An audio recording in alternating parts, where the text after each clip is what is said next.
आज जो है क्लास 7 के बच्चे को हम पढ़ाने जा रहे हैं न्यूट्रलाइजेशन रिएक्शन। ये रिएक्शन इस बच्चे को लिखवा दिए हैं। अब एक एक करके हम क्या करेंगे, समझाएंगे। न्यूट्रलाइजेशन रिएक्शन को हिंदी में कहते हैं उदासीनीकरण अभिक्रिया। क्या कहते हैं? उदासीनीकरण अभिक्रिया, है ना। तो ऐसा रिएक्शन इसमें एसिड बेस से क्या करे, अभिक्रिया करे, एसिड बेस से रिएक्ट करे और क्या बनाए, साल्ट और वाटर, है ना। तो इस तरह के रिएक्शन को हम लोग क्या कहते हैं, न्यूट्रलाइजेशन रिएक्शन। क्या कहते हैं, है ना। When acid react with base, ठीक है, इट गेट साल्ट या it produce salt and water, है ना। हाँ, when acid react with base it neutralize each other. क्या कहेंगे उसे, न्यूट्रलाइज इच अदर, है ना।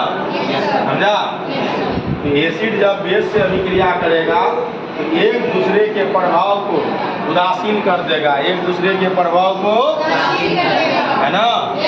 और बदले में क्या बनाएगा, लवण और जल बनाएगा, लवण और जल बनाएगा। ये साल्ट है ना, साल्ट, साल्ट को ही हम लोग कहते हैं लवण। क्या कहते हैं, लवण, है ना। इसमें नमक है जो कॉमन साल्ट है, और इस तरह के और भी कई साल्ट हैं जो हम लोग खाते नहीं हैं, लेकिन लेबोरेटरी में, इंडस्ट्री में, फैक्ट्री में, केमिकल्स में यूज होता है। सुन लिए? हाँ। एग्जाम्पल के तौर पे यहाँ पे है HCl, hydrochloric acid sodium hydroxide के साथ अभिक्रिया करेगा तो क्या बनाएगा, NaCl। क्या बनाएगा, NaCl। और NaCl को ही हम लोग कहते हैं कॉमन साल्ट। क्या कहते हैं, साधारण नमक कहते हैं ना। फिर इसमें आयोडीन मिला देते हैं तो क्या हो जाता है, आयोडीन युक्त नमक होता है जो हम लोग खाने में इस्तेमाल करते हैं। और ये क्या बना, वाटर बना। क्या बना, बना ना। ये हो गया न्यूट्रलाइजेशन रिएक्शन। क्या हो गया, क्या हो गया, समझ गए, नहीं समझे। दूसरा रिएक्शन जो आपके बुक में है वो है एक्सोथर्मिक रिएक्शन। क्या है, क्या है, ये भी एक तरह का न्यूट्रलाइजेशन रिएक्शन ही है, लेकिन इसमें हीट रिलीज होता है। हीट क्या होता है, हीट क्या होता है, रिलीज होता है। हीट क्या होता है, समझे। हीट इसमें निकलता है, हीट इसमें निकलता है, समझे। जैसे बम है, बम में जैसे ही माचिस का तिल्ली आप लगाते हैं तो ब्रस्ट करता है, तो उससे जो है आग निकलती है, पूरा चिंगारी निकलता है, बड़े लेवल पे साउंड क्रिएट होता है ना। बोलो। हाँ। तो सोडियम हाइड्रोक्साइड जब हाइड्रोक्लोरिक एसिड के साथ अभिक्रिया करता है तो NaCl बनाता है, जल बनाता है, और साथ ही साथ हीट को रिलीज करता है, हीट को रिलीज करता है ना। हाँ। तो ये हो गया एक्सोथर्मिक। एक्सोथर्मिक, थर्मिक का, थर्मिक मतलब थर्मल, थर्मल का मतलब हो गया गर्मी, है ना, हीट, हॉटनेस, समझ गया। एक्सो का मतलब होता है बाहर निकलना, बाहर निकलना। ऐसी रासायनिक अभिक्रिया या ऐसा केमिकल रिएक्शन जिसमें हीट रिलीज हो, हीट रिलीज हो, उसे क्या कहते हैं, क्या कहते हैं, है ना। हाँ। जस्ट इसका उल्टा होता है इंडोथर्मिक रिएक्शन। इंडो मतलब जिसमें हम लोग देते हैं, जिसमें हम लोग देते हैं, जिस अभिक्रिया में हीट देना होता है, हीट देना होता है, इसे कहते हैं इंडोथर्मिक। क्या कहते हैं, है ना।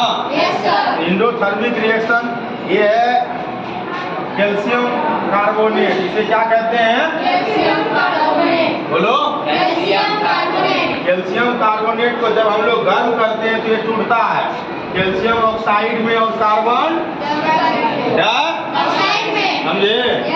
बोलो। हाँ, यही है। उसी तरह से और भी है, जैसे यहाँ पे देखो ये हाइड्रोजन है और ये क्लोरीन है। इसको जब तक धूप में नहीं रखेंगे, जब तक धूप में नहीं रखेंगे, इसका मतलब जब तक उसको गर्मी नहीं देंगे, गर्मी नहीं देंगे, तब तक ये HCl नहीं बनेगा, HCl नहीं बनेगा, समझ गए। इस तरह के कई रिएक्शन है। जब तुम 9th में जाओगे, 10th में जाओगे, 11th 12th में जाओगे ऐसा सैकड़ों रिएक्शन को तुमको पढ़ना पड़ेगा, उदाहरण के तौर पे समझना पड़ेगा। अभी तुम्हारे बुक में जो है टेम्परेचर के हिसाब से जो चैप्टर है यही है ना, चैप्टर टेम्परेचर ही है ना, हॉटनेस कोल्डनेस के हिसाब से ये है, सुन लिए। एसिड बेस साल्ट में ये है, सुन लिया ना। ये एसिड है, ये बेस है और ये साल्ट है, और ये वाटर रिलीज हो गया। ये 3-4 अभिक्रिया था जो हम तुमको बताए। उसके बाद कुछ इम्पोर्टेंट एसिड था जो हम तुमको पिछले दिन ही बताए थे ना, नहीं बताए थे। इस तरह से अभिक्रिया को तुमको सीखना पड़ेगा कि ये कैसे होता है, सुन लिया। हाँ, ये हाइड्रोजन है, ये क्या है, और ये क्या है, क्लोरीन है। क्या है, क्लोरीन है। इसका 2 एटम और इसका 2 एटम आपस में कंबाइन कर रहा है और क्या कर रहा है, 2 मॉलिक्यूल्स ऑफ HCl बना रहा है। HCl को क्या कहते हैं, हाइड्रोक्लोरिक एसिड। क्या कहते हैं, सुन लिया, बोलो। हाँ, तो इस तरह से हम लोग पढ़ते हैं कि कैसे कोई एलिमेंट का एटम कोई एलिमेंट का कंबाइन करता है। जैसे कार्बन एक एलिमेंट है और ऑक्सीजन दूसरा एलिमेंट है ना, और ये दोनों कंबाइन करके क्या बना रहा है, कार्बन डाइऑक्साइड। क्या बना रहा है, इसी तरह से बनता है। ये बड़ा ये जो है बड़ा मॉलिक्यूल है ना, ये कंपाउंड के रूप में पढ़ते हैं, तो तुमको ये समझना होगा। फिर देखो, ये वाटर है ना, और ये क्या है, ऑक्सीजन है। ये दोनों मिलकर क्या बना रहा है, 2H2O। हाइड्रोजन जब ऑक्सीजन से अभिक्रिया करेगा, हाइड्रोजन जब तो क्या बनाएगा, H2O को क्या कहते हैं, वाटर। क्या कहते हैं। इसी तरह से हमारे केमिस्ट्री में क्या होता है, रिएक्शन होता है, समझा। मतलब एटम जो है, एटम से अभिक्रिया करके क्या बना लेता है, मॉलिक्यूल बना लेता है। क्या बना लेता है, समझा। जब तुम 9th में पढ़ोगे तो ये सब विस्तार से वहाँ पढ़ाएंगे, तब जाके तुमको समझ में आएगा, सुन लिए। हाँ, तब जाके ये अभिक्रिया तुमको समझ में आएगी, ये रिएक्शन तुमको समझ में आएगा, समझे।